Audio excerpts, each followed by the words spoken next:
नमस्कार विद्यार्थियों, इस वीडियो में आप सभी का स्वागत है। आज हम कक्षा 6 इतिहास का 7वां अध्याय अशोक एक अनोखा सम्राट जिसने युद्ध का त्याग किया, इस पाठ का दूसरा भाग पढ़ेंगे। तो इस वीडियो में हम कलिंग युद्ध के बारे में जानेंगे। उसके अलावा अशोक के धम्म और शिलालेखों में काम ली गई ब्राह्मी लिपि के बारे में अध्ययन करेंगे। अशोक एक अनोखा सम्राट। अशोक है वो मौर्य वंश का प्रसिद्ध सम्राट था और बिंदुसार का बेटा था। बिंदुसार का पुत्र। और अशोक एक ऐसा शासक था जिसने अभिलेखों के द्वारा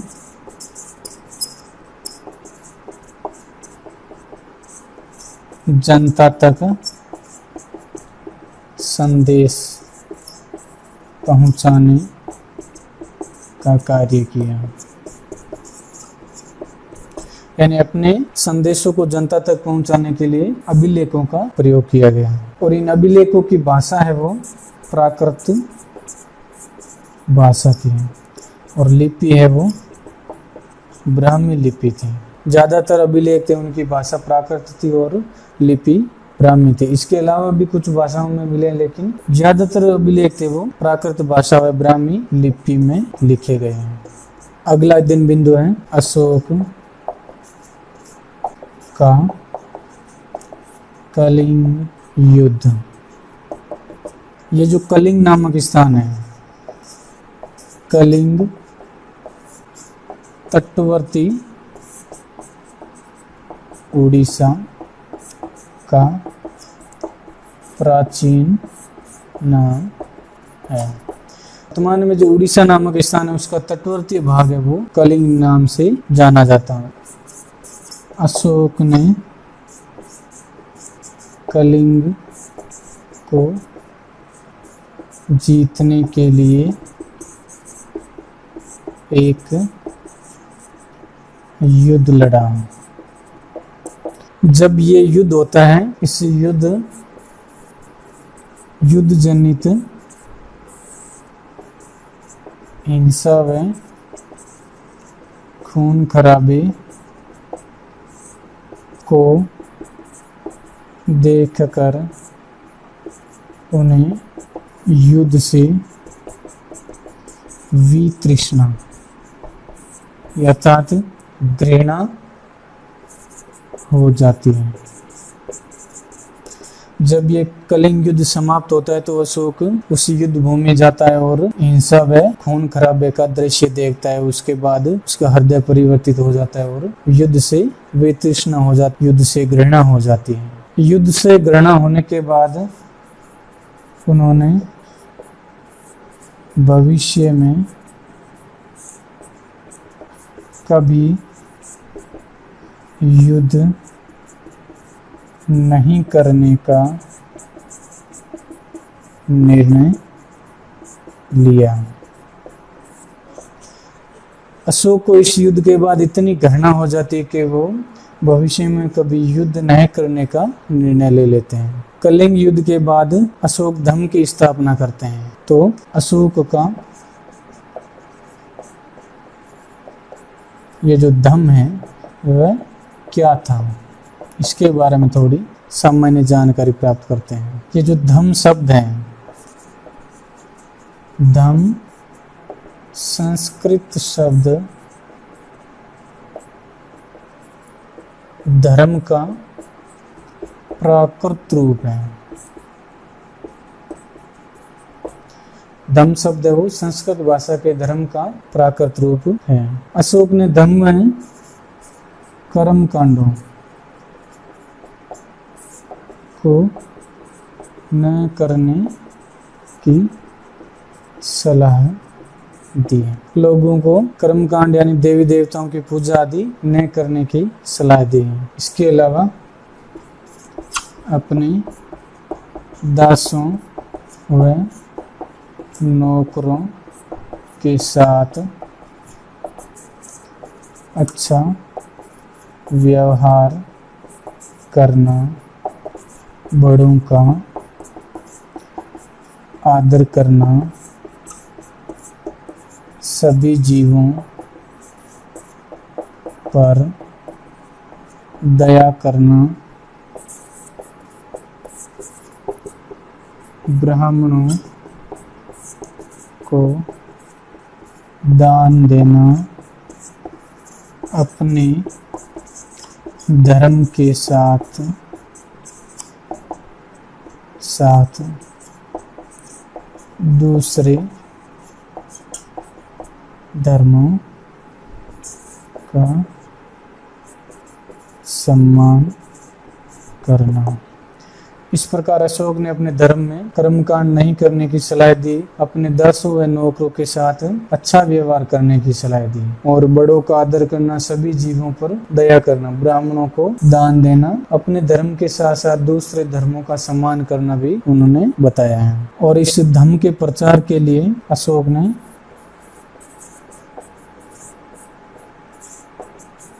धम्म महामात नाम के अधिकारियों की नियुक्ति की, जो जगह जगह जाकर धम्म की शिक्षा लोगों को देते हैं। अशोक धम्मामत्र नाम के अधिकारियों को नियुक्ति करता है जो धम्म का प्रचार करते हैं और धम्म की शिक्षाएं लोगों तक पहुंचाते हैं। अशोक ने इन अधिकारियों की नियुक्ति के अलावा अपने संदेश कई जगहों पर शिलाओं और स्तंभों पर खुदवाए हैं और अधिकारियों को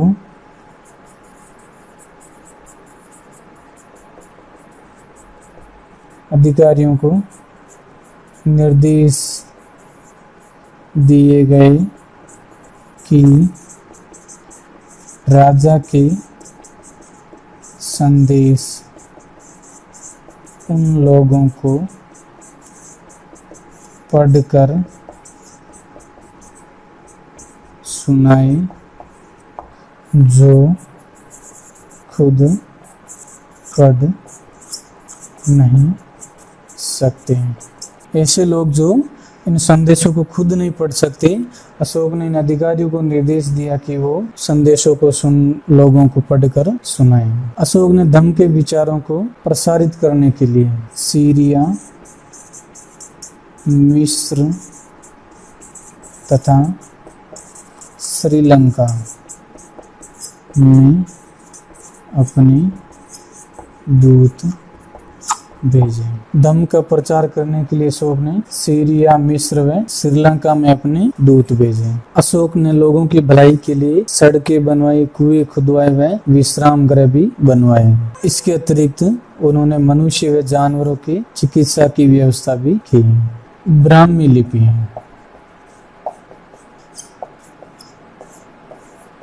आधुनिक भारत की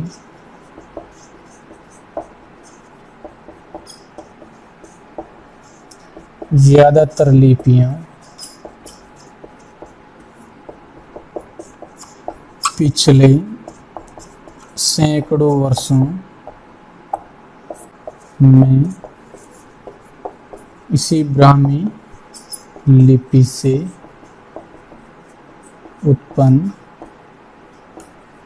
हुई है। यानी वर्तमान में जितनी भी लिपियां चल रही है भारतीय भाषाओं में, वो सैकड़ों साल पहले जो ब्राह्मी लिपि थी उसी से विकसित हुई है। दे रखे हैं, जैसे हमारे अध्याय में एक उदाहरण दिया जिसमें ये जो है अ है, ये और ये ब्राह्मी लिपि का है, ब्राह्मी लिपि का। इसके अलावा देवनागरी लिपि का अ ऐसे लिखा जाता है। इसी प्रकार बांग्ला का अ है जो इस प्रकार लिखा जाता है। मलयालम का अ, ये जो है ये लंबा सा का है। इसी प्रकार तमिल लिपि में जो है बनाया जाता है वो इस प्रकार बनाया जाता है। इसके बाद हमारे अध्याय में अन्यत्र नामक टॉपिक में अन्यत्र नामक टॉपिक में चीन की दीवार का वर्णन किया गया है। चीन की दीवार का वर्णन किया गया है। इस चीन की दीवार का निर्माण है वो आज से लगभग 2400 वर्ष पहले शुरू हुआ। इस दीवार को बनाने का उद्देश्य था उत्तरी सीमा की पशुपालकों से रक्षा करना। 2000 वर्षों तक इस दीवार का निर्माण कार्य चलता रहा। ये अर्थात ये जो चीन की दीवार थी इसको बनाने की शुरुआत तो होती है लगभग 2400 साल पहले, लेकिन ये जो दीवार बनती है लगभग 2000 साल तक इस दीवार का निर्माण चलता रहता है। और जिसका मुख्य कारण होता है राज्य की सीमाएं बदलती रहती है और जैसे जैसे क्षेत्र विस्तृत होता जाता है दीवार की लंबाई भी बढ़ती जाती है। इस दीवार की लंबाई है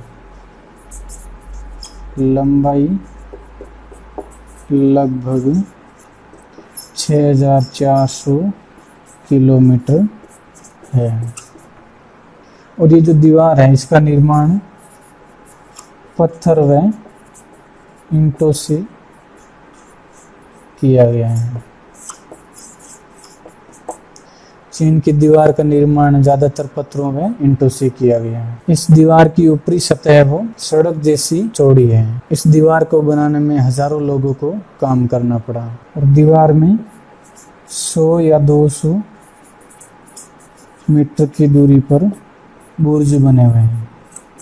जैसा कि हमने देखा था पाटलिपुत्र जो नगर था उसके प्राचीर में भी बुर्ज थे, उसी प्रकार इस चीन की दीवार में भी बुर्ज बने हुए हैं और जिनकी दूरी है 100 मीटर से लेकर 200 मीटर तक।